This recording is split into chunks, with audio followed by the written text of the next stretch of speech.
नमस्कार दोस्तों। आज हम बात करने जा रहे हैं भारत की अर्थव्यवस्था को लेकर एक गंभीर चेतावनी की। देश के पूर्व मुख्य आर्थिक सलाहकार अरविंद सुब्रमण्यम ने भारत की ग्रोथ को लेकर चिंता जताई है। उन्होंने बड़ी चेतावनी दी है। उनका कहना है भारत की अर्थव्यवस्था शायद उतनी मजबूत नहीं है जितनी आंकड़ों में दिखाई जा रही है। तो सवाल उठता है, क्या वाकई भारत की अर्थव्यवस्था खतरे में है? सरकार के मजबूत विरोध आंकड़ों के बावजूद चिंता क्यों जताई जा रही है? इस वीडियो में हम आपको ये पूरा मामला बेहद आसान भाषा में विस्तार से समझाने जा रहे हैं।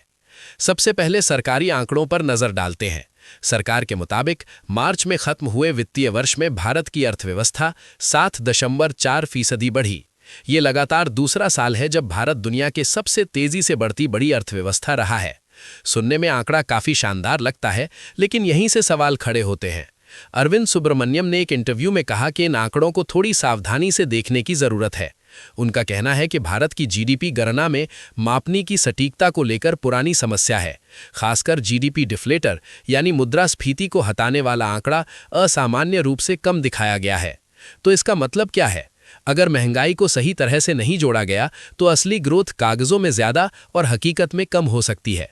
अरविंद सुब्रमण्यम के मुताबिक ये साफ नहीं कि भारत की अर्थव्यवस्था वाकई सुधर रही है या नहीं।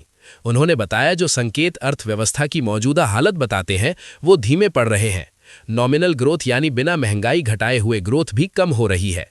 उनके शब्दों में, अगर अगले साल भी विकास दर इस साल जैसी रहती है तो भारत को खुद को भाग्यशाली मानना चाहिए, यानी आने वाला वक्त काफी अनिश्चित है।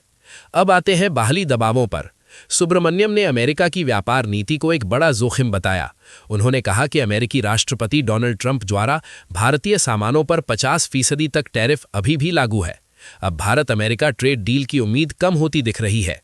टैरिफ आगे और बढ़ सकते हैं। अगर ऐसा हुआ तो भारत के निर्यात पर सीधा असर पड़ेगा। सिर्फ अमेरिका ही नहीं, चीन भी चिंता का बड़ा कारण है। चाइना तेजी से अपने निर्यात बढ़ा रहा है, सस्ते सामान भारत जैसे देशों में भेज रहा है। इससे भारतीय कंपनियों को कड़ी प्रतिस्पर्धा मिल रही है। घरेलू उद्योग पर दबाव बढ़ रहा है।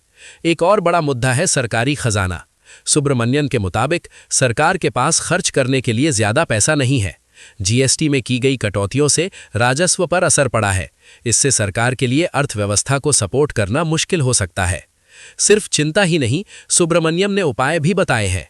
उनका सुझाव है कि भारत को मुद्रा नीति में ज्यादा लचीलापन दिखाना चाहिए। निर्यातकों को बाहरी झटकों से बचाने के लिए रुपए को थोड़ा कमजोर होने देना चाहिए।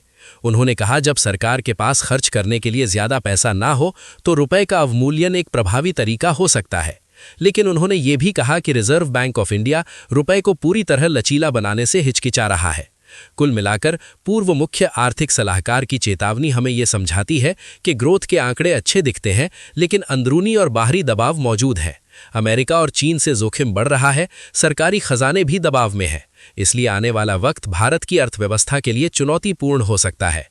अब देखना यह है कि सरकार और आरबीआई इन जोखिमों से कैसे निपटते हैं। आपको क्या लगता है? कमेंट करके अपने विचार जरूर शेयर करें। अगर ये मार्केट एनालिसिस काम का लगा हो तो वीडियो को लाइक कीजिए, इसे शेयर कीजिए ताकि बाकी निवेशक भी 2026 के जोखिम समझ सकें। और रोज की ऐसी गहराई वाली मार्केट इनसाइट्स के लिए चैनल को सब्सक्राइब जरूर कर लीजिए। नमस्कार।